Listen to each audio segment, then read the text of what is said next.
A voz do povo não é a voz de Deus. O senhor cita os eleitores como retardados, tratados como retardados mentais. Sim, o eleitor é tratado como retardado mental, essencialmente. O que isso quer dizer?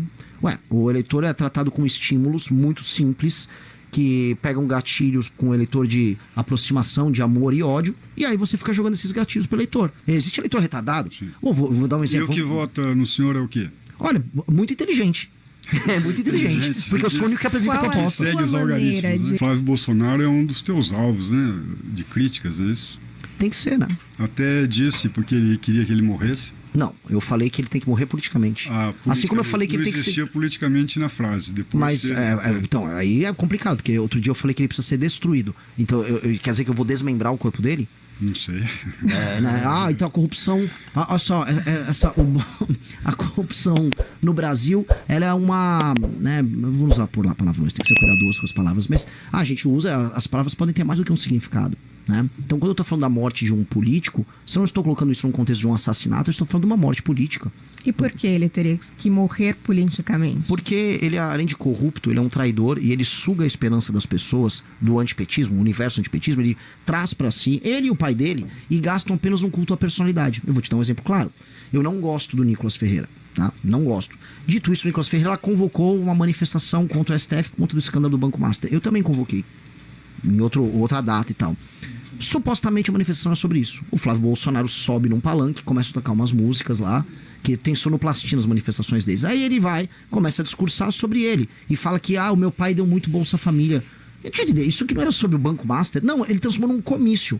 Então, se você reparar direitinho, o que os bolsonaristas fizeram? Pegaram as manifestações que nós organizamos contra o PT, que derrubaram a Dilma Rousseff, e transformaram aquilo num culto em que você fica cantando Viva Bolsonaro. Ora, isto é basicamente tirar uma energia cívica, uma energia que as pessoas têm para mudar o país delas e focar em idolatrar um idiota. E o Bolsonaro, com todo respeito, estamos em Maringá, as pessoas amam o Bolsonaro aqui. Vocês me desculpem a população de Maringá, mas é um tonto. O Flávio é um tonto corrupto, todos muito ricos. A população do Paraná trabalhadora vai ouvir um cara que fica falando em dar Bolsa Família como objetivo eleitoral. Não era o que o pai dele criticava? Então, eu não consigo aceitar um negócio desses. E isso tem que ser combatido. O que o senhor acha do Lula? Do Lula? Um péssimo líder. Um líder que também cativou uma classe média, isso nos anos 80 e 90. Mesmo sendo eleito 3 vezes presidente? O homem erra. Sim. O povo erra. A voz do povo não é a voz de Deus. O senhor cita os eleitores como retardados, tratados como retardados mentais. Sim, o eleitor é tratado como retardado mental, essencialmente. O que isso quer dizer? O eleitor é tratado com estímulos muito simples que pegam gatilhos com o eleitor de aproximação, de amor e ódio, e aí você fica jogando esses gatilhos pro eleitor. Então você vai, desde o cara do Centrão que vai fazer a campanha do o homem é bom, eu gosto do povo, gosto de cuidar de gente, aquelas coisas, aquelas platitudes, até, por exemplo, um petista o tempo todo explicando, você vai comer picanha, no meu governo você vai comer picanha, mas de maneira clara. Não houve uma política nenhuma que tornou o brasileiro um consumidor mais capaz, né? Um consumidor que tem produtos diferentes na mesa dele, inclusive a picanha. Não houve geração de renda e complexidade econômica no Brasil que permitiria isso. Não houve nem sequer uma explicação numa política. Ou seja, é uma política baseada num meme e numa imbecilização. E do outro lado, o bolsonarismo sempre assim, olha a hipocrisia da esquerda ali, olha só o que a esquerda falou. Que isso? É uma política Big Brother, é uma política de bobo. Existe eleitor retardado? Vou dar um exemplo. E o que vota no senhor é o quê? Olha, muito inteligente. É muito inteligente, porque eu sou o único que apresenta propostas. Segue os algoritmos, né? Gostaria que o senhor detalhasse, então, qual a sua maneira de fazer política, uma vez que o senhor criticou abertamente vários artifícios usados nas campanhas. Sim. Então, qual seria a maneira ideal, a seu ver, de conduzir uma campanha? Como você deve conduzir essa campanha ao longo desse tempo, então, para não tratar os seus possíveis eleitores como retardados, como o senhor usou esse termo, vou repetir aqui, e para ter ainda assim uma chance, sem usar esses artifícios todos que o senhor condenou na sua fala, de ser eleito? De maneira clara, sendo brutalmente honesto. Brutalmente honesto a ponto de eu falar que o eleitor pode sim ser tratado como retardado muitas vezes, ele pode se comportar como retardado muitas vezes, e o eleitor erra. A gente tem que partir do princípio que a voz do povo não é a voz de Deus. Porque existe essa deificação da vontade popular. A vontade popular erra. A cultura de massas no Brasil não é exatamente a cultura mais incrível do mundo. Nós cometemos erros em série. O brasileiro não é perfeito, como quase nenhuma cultura é perfeita, mas o brasileiro vem errando muito. A cultura de massa brasileira é ruim. E nós precisamos tratar de todos os problemas tratando as pessoas como adultos, não como crianças. Então, quando eu vou pro Nordeste, eu vou falar, olha, nós precisamos aumentar a atividade econômica aqui. Nós precisamos diminuir a dependência que vocês têm do dinheiro oriundo do governo federal e dessas políticas assistenciais.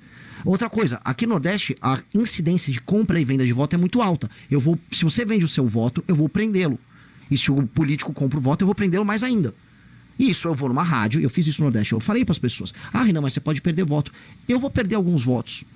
Mas, do outro lado, a pessoa que vai entender a mensagem, o tipo de adesão que ela vai ter comigo é uma adesão muito mais forte, que é a adesão honesta, a adesão sincera. E a aquisição dela é mais difícil, mas ela é muito mais profunda e ela dura mais tempo. Que eu prefiro fazer esse tipo de investimento. O Milei, só para te falar, o Milei fez isso na Argentina. O Milei foi brutalmente honesto. Eu vou fazer reformas que vão doer muito. E ganhou. Eu vou interromper essa sua fala só um segundo, porque a gente tem um ouvinte que mandou pra gente a seguinte mensagem. O irmão dele tem retardo mental. É uma condição de nascença. E esse termo não deveria ser usado pejorativamente. É algo que já se combate há muito tempo. Então, é um recado aqui do ouvinte, de repente, para ajustar esses termos de campanha. Não sei se o senhor vai levar isso adiante ou não, mas realmente é um termo que é usado bastante pejorativamente. E quem tem alguém com uma condição de retardo mental na família pode se sentir bastante ofendido, como foi o caso do nosso ouvinte aqui. É uma pena, mas eu vou continuar me expressando de maneira veemente com as pessoas. Vamos para mais uma polêmica, então. O senhor falou que os sulistas são otários. Está correta essa fala? Estamos em algum no sul, momento, né? Não, e que os paranaenses deveriam, sim, cobrar mais dos parlamentares, né? Que nós trabalhamos muito, geramos muito e cobramos pouco. Exatamente. O eleitor do Sul perde muito tempo com questões ideológicas e não cuida do próprio interesse diante do Pacto Federativo. O que tem para o eleitor do Sul é de maneira muito clara e muito simples. É um eleitor que é trabalhador, é um eleitor que ajuda a carregar a carga de impostos do governo federal, é um lugar, região de gente altamente produtiva, que vota muito mal. Então tá preocupado em votar, não, eu vou votar no deputado aqui que vai enfrentar o comunismo. Não, estamos derrotando o comunismo lá em Brasília. Tá, e a tua estrada que liga região de Londrina, Maringá até Curitiba? Ninguém tá resolvendo. O seu dinheiro está sendo tirado aqui e está sendo mandado para um político corrupto do Maranhão tratar mal as pessoas que moram no Maranhão. E aí o eleitor daqui não se rebela com isso. Ele aceita a estrada esburacada, mas acha que está lutando contra o comunismo. Tem alguém levando vantagem sobre o eleitor do sulista. E esse alguém é bem claro. Eu posso colocar o Ciro Nogueira, do PP, eu posso colocar os políticos do Centrão em geral, e eu posso colocar os políticos de espetáculos, políticos de redes sociais, que vota-se muito e muito no Sul, que não cuidam em nada. Vamos pegar Santa Catarina, para sair um pouco do Paraná e ir para lá também. Santa Catarina, a discussão é, o Carlos Bolsonaro pode ou não pode ser nosso candidato ao Senado? Mas por que Santa Catarina tem que ter o Carlos Bolsonaro? Qual a função social do Carlos Bolsonaro como candidato ao Senado? Por que essa é uma preocupação? A preocupação de Santa Catarina é o seguinte, por que não vem dinheiro para terminar a BR?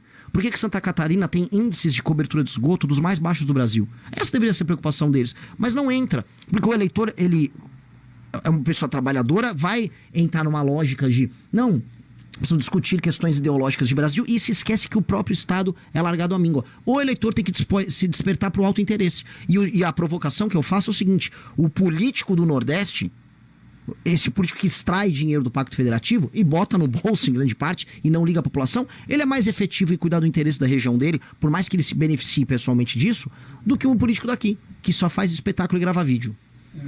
Quantos votos o senhor acredita que deverá ter nesta eleição? Você não vai pedir voto pelo jeito, né? Você prefere ofender o eleitor do que pedir voto. Me parece que esse o discurso, é essa a estratégia. Eu não posso pedir voto porque eu estou em pré-campanha. Então, se eu pedir voto aqui, eu vou tomar uma multa eleitoral. Não, eu vou pedir. No momento certo, eu vou pedir, obviamente. Então, mas eu vou pedir de maneira honesta. O que eu vou falar é o seguinte: se eu chegar para um eleitor que vendeu o voto dele para vereador na última eleição, que isso aconteceu na casa dos milhões no Brasil, eu vou falar que ele está errado em fazer isso. Eu vou avisar que eu não vou comprar o voto dele. E eventualmente eu vou falar que se ele quiser esse tipo de relação comigo, eu não vou querer o voto dele de maneira nenhuma. E acho incorreto ter um tipo de relação política dessa. Dito isso, se ele quiser enfrentar o crime organizado, eu vou enfrentar com a veemência que ele nunca viu na vida. Se ele quiser gerar atividade econômica na região dele, eu vou gerar de uma maneira que ele nunca viu na vida. Se ele quiser enfrentar privilégios, eu vou fazer isso de uma maneira que ele nunca viu na vida. Se isso vai agradar ele, ele vota em mim. Se isso não agradar ele, paciência. eu não vou comprar ele no final. Mas eu vou só te interromper, Télio, porque para pedir voto você precisa ter um plano de governo bem explicado, e aí você estava falando sobre essa questão da segurança, por exemplo. Vou sair um pouco das polêmicas ou entrar nelas, não sei, depende da sua fala. É difícil. Mas É um processo. Essa estratégia polemizar, então não dá para sair. Quais são os principais planos de governo que você tem para apresentar ao eleitor, de maneira que ele seja tratado com dignidade e inteligência suficiente para entender os seus planos de governo e te escolha por conta disso? Não, tratar ele com dignidade é pressupor que ele tem inteligência, entendeu? Tratar com dignidade é falar a verdade. Eu jogar a mentira é justamente não tratar ele com dignidade. Então, eu trato ele de maneira digna quando eu digo o seguinte: olha, você precisa mudar isso, isso e aquilo, e eu vou mudar isso, isso e aquilo, e nós vamos fazer isso juntos. Falar pro eleitor que vai ser fácil, que eu vou cuidar de você e que isso é o suficiente, é justamente tratar o eleitor como um idiota.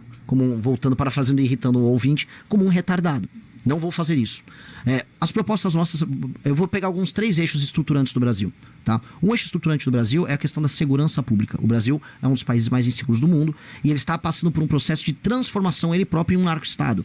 Ou seja, há uma infiltração, eu chamo de infiltração horizontal, que é a tomada das nossas cidades, a infiltração no mapa, especialmente pelo Comando Vermelho, em alguns lugares pelo TCP, o PCC menos, mas também, e a infiltração que eu chamo de vertical, que é a infiltração institucional, seja nos espaços de poder público, seja privado. Isso quem toca é o PCC. Isso precisa ser destruído já. Como? 2 maneiras. Você precisa alterar a nossa legislação, o Código de Processo Penal e o Código Penal. Temos que aumentar as penas e acabar com, acabar e praticamente, não acabar totalmente, mas levar quase ao fim institutos como saidinha e progressão penal. A progressão penal é uma doença e ainda confere um espaço de subjetividade ao juiz que permite que, esse cara que cometeu tantos crimes, solta ele. A saidinha não faz parte da ressocialização? A gente não tem prisão perpétua no Brasil. Em algum momento esse preso vai sair. Não. Isso é a duração da pena. A saidinha é basicamente você conferir uma saída especial para ele por alguma razão específica, que eu acho que tem que acabar. O cara tem que cumprir a pena dele. Não existe prisão perpétua, mas a saidinha não é a resposta à prisão perpétua. A pena é a resposta para não haver prisão perpétua. Ela tem um período limitado de duração.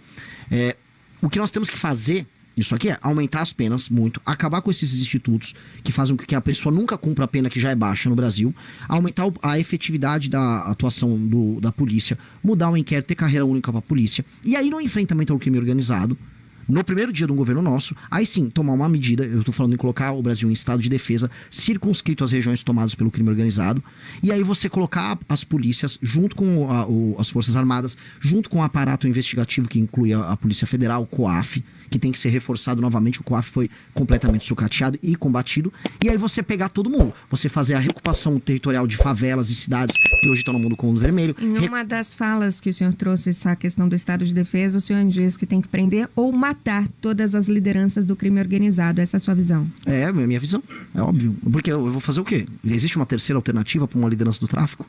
Se alguém souber, me apresente. É prender ou matar. É isso. Imagina um líder, imagina a seguinte coisa, um líder de uma cidade como Santa Quitéria, no Ceará, que matou, eu quero do Comando Vermelho, ele matou eleitores que votavam no prefeito que não era ligado a ele. O que eu vou oferecer para ele? Não, esse aqui eu vou ressocializar ele. Ele matou eleitor, ele foi contratado, ele saiu do Rio com uma turma, foi para Santa Quitéria, no Ceará, matar eleitor.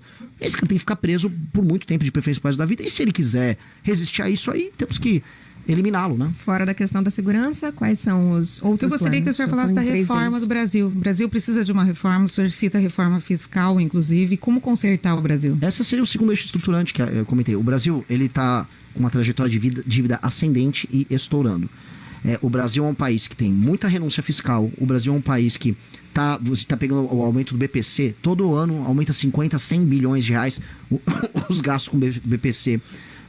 Os gastos com o judiciário, nós temos o judiciário mais caro do mundo, os mais ineficientes. A gente tem uma vinculação no orçamento da saúde e da educação que já não está fazendo sentido e estoura a conta pública em muitos lugares, municípios, estados.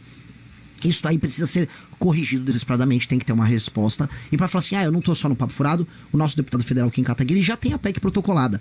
A PEC que resolve essa questão fiscal, que pega todos esses campos, ela já está protocolada na Câmara dos Deputados, a gente está no processo de corte de assinatura, e eu ganhando a eleição, ainda este ano, no período de transição, nós passaríamos isso para abrir um espaço fiscal para quem está nos ouvindo, de 250 a 300 bilhões de reais num orçamento anual. Isso permite que haja a queda de juros, não na marretada, mas a queda de juros consciente, porque a trajetória da dívida muda. Diminuindo os juros, o dinheiro fica barato para as pessoas, e diminuindo os gastos do governo pode começar a reduzir imposto. De maneira inteligente, não marretado ou inventando um número aqui. Isso aqui é uma coisa concreta para fazer. E é isso, acompanhado da famosa agenda de competitividade, que é permitir que abrir e fechar uma empresa seja fácil, contratar e demitir uma pessoa seja fácil, aumentar, graças à capacidade de investimento que você aumenta com o espaço fiscal, capacidade de investimento em infraestrutura, tanto de energia quanto estradas, rodagens, ferrovias, o custo do Brasil diminui, e aí, no médio prazo, estou falando 4, 5, 6 anos, a gente começa a ter um país realmente competitivo, capaz de voltar a se industrializar, você voltar a ter um papel no comércio internacional que não é só o de vendedor de, basicamente, matéria-prima. Tem uma reforma fiscal em andamento que vai mais ou menos uns 15 anos para se consolidar como um todo. Pelo que o senhor disse, vocês vai parar com tudo, então, se eleito for. Como assim parar com tudo?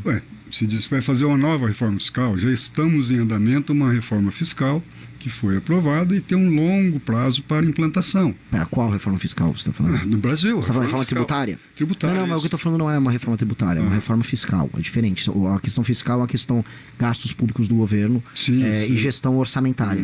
Isso seria uma reforma da área fiscal do governo. A reforma tributária é outra área. Ela andou. Sim. Tenho críticas, mas ela pode ter algumas. Assim, eu gosto da ideia de você ter uma unificação no IVA. Isso aconteceu em vários lugares do mundo. Só que a forma como ela se deu agora, a gente está vendo que a gente tem talvez o IVA mais caro do mundo. E a gente consegue resolver a alíquota do que será o IVA no Brasil se você reduzir a questão fiscal de gasto do governo, que aí o impacto orçamentário é menor e você consegue diminuir os impostos. É isso. Eu só não vou fazer isso de maneira descasada. Está assim, encerrando, já estamos nos encaminhando para o encerramento, mas como estamos falando de plano de governo, eu gostaria que o senhor sintetizasse, se possível, porque falamos sobre segurança, falamos de certa forma fiscal, sobre economia. Uma reforma que engloba a economia, mas a economia tem outros vieses também Sim. que precisam ser considerados, e a gente tem outros pontos principais quando a gente fala em campanha, que é o que a gente espera de um candidato que venha à solução. Quando a gente fala de educação, quando a gente fala de saúde, quando a gente fala de renda, principalmente, né, para fazer o país girar aqui e conseguir essa visibilidade econômica lá fora também. Resumidamente, quais seriam, então, as principais ações que deveriam ser adotadas e que o senhor pretende adotar caso seja eleito? Vamos lá, saúde. Prontuário único na saúde, desesperadamente, para você criar uma base de dados comum, para você possa atender as pessoas e ter previsibilidade, inclusive na ação de precaver certas doenças que a pessoa vai desenvolver ao longo da vida. O uso de machine learning, inteligência artificial, para você conseguir juntar esses dados do prontuário único, e o uso de agentes de saúde, ou seja, contratar mais agentes de saúde para você não só coletar esses dados, mas ter uma medida clara e direta com o cidadão na ponta para que ele possa receber um tratamento também preventivo. Acho que o preventivo faz com que você salve muito dinheiro e aí possa investir em outras áreas. Uma das áreas que a gente precisa investir é telemedicina, telecirurgias, porque aí você não, o aluno formado numa faculdade de medicina aqui pode atender à distância, por exemplo, uma pessoa na Amapá. Ele não tem aquele problema de conseguir mandar o médico para lá e para cá, que é um problema grave que a gente tem no Brasil, tá? Incentivo aí na parte também de evitar o surgimento de doenças. Incentivos à alimentação saudável, corte de impostos sobre alimentos, especialmente proteínas, que ajudem a pessoa a ter um tipo de vida mais saudável, aumento de alíquota de impostos sobre alimentos altamente industrializados e que o brasileiro consome e fica mais gordo, fica mais infeliz, gera depressão no fim do dia, presença de políticas ligadas a, não só no CAPS, mas presença de políticas ligadas a atendimento a problemas psíquicos como depressão e ansiedade, que diminuem inclusive a produtividade do brasileiro. Isso na área da saúde. A área da educação, vamos voltar para o básico. Método fônico na parte de alfabetização, foco muito grande em alfabetização, matemática e português de maneira clara. Mississippi fez isso nos Estados Unidos, saiu de um dos piores estados nos índices americanos para um dos 5 melhores estados nos melhores desempenhos e provões. Mississippi fez, dá para fazer barato, menos a tablet, mais autoridade do professor, sem celular em sala de aula e sem redes sociais para os alunos. Foco nisso, recuperar a autoridade. Áreas tomadas pelo tráfico que vão ser recuperadas por nós. Presença de escolas militares, elas são necessárias para o estabelecimento da autoridade e figura masculina, especialmente para os meninos que estão naquela fase meio rebelde. Sistema de incentivo para que os melhores alunos recebam bolsas e possam ir para escolas melhores para concorrer em condição de igualdade para as universidades. E ensino técnico muito pesado, igual na Alemanha para o ensino médio dos jovens. Sobre renda, geração de emprego através de uma política de competitividade. Claro, como eu falei antes, Se você aumentar a capacidade de infraestrutura e diminui os gastos estúpidos do governo, você consegue diminuir os juros, dinheiro fica barato, custo do Brasil fica mais barato, você consegue ter empresas que vão surgir espontaneamente, como acontece aqui no Paraná. Outras regiões do Brasil, aí eu acho que o Estado tem que atuar. Eu sou liberal, mas não sou tonto. Acho que o Estado tem um papel econômico para atuar em várias áreas, fazer uma zona econômica especial no Nordeste, aos moldes do chinês, para exportação de produtos industrializados para os Estados Unidos. E aí a gente começar a ter um país um pouco mais equilibrado em termos de modais, transporte, em termos de modelos econômicos em todo o país. Eu acho que aí o jogo vira. E agora a gente encerra rápido. mesmo. Deu para condensar bem, É o que acredito que precisa. sim. Agora a gente encerra mesmo. Vou até pedir licença aqui para a Regiane e para o Tele por conta do nosso tempo, mas eu gostaria que o senhor falasse sobre a questão de como o senhor pretende chegar a esses eleitores, porque há uma base, o senhor tem crescido principalmente aí entre a geração Z, porém temos outros eleitores de outras épocas, de outros tempos, acostumados a outros tipos de campanha e que nas suas falas muitas vezes podem entender que estão sendo agredidos, né? Tratados de uma maneira não respeitosa. Essa é uma estratégia para atingi-los ou como chegar ao voto que o senhor ainda não tem? Eu só tô sendo honesto. Eu não vou ter muita estratégia. Eu vou ser eu. A vida tem que ser Isso dá autêntica. voto? Espero que dê. Agora, com certeza, eu não vou mentir para essas pessoas. Se aí dar voto e mentir, aí é outro jogo. Eu não tô muito nessa vibe, não. Eu ouvi o senhor falando que os seus votos vêm das mulheres, entre aspas, do Lula, né? Que os filhos então estão tendo uma visão diferente e que possivelmente sejam seus futuros eleitores. Isso tá mais acontecendo. ou menos nesta linha que o senhor está trabalhando. Sim, é o famoso Chico Buarque ao contrário, né? Você não gosta de mim, mas o seu filho gosta. Então a eleitora do Lula no Nordeste, ela tem uma imagem quase divinizada do Lula por lá. O filho dela, entretanto, ele quer emprego, ele quer ganhar dinheiro, ele não quer ser assaltado e não quer ver o Comando Vermelho tomar a cidade dele. E ele gosta da gente, bastante. Obrigada pela sua participação com a gente essa manhã. Obrigado, foi uma honra, muito boas as perguntas, eu adorei estar aqui com vocês. Do canal Inevitável Cortes, e no meu segundo mês postando cortes aqui no YouTube de figuras do Partido Missão e do MBL, eu faturei cerca de R$25 mil, ou um pouquinho mais de $4 mil. E se você tem interesse em estar criando o seu próprio canal de cortes, eu preparei um treinamento 100% focado, mostrando o passo a passo para você estar conseguindo fazer seus cortes de figuras do Partido Missão e do MBL. Para acessar o treinamento é só clicar no primeiro link da descrição ou ler o QR Code que está aparecendo aqui no meio da tela agora. E se você gostou desse vídeo, não se esqueça de deixar o like e se inscrever no canal. Te vejo no próximo vídeo.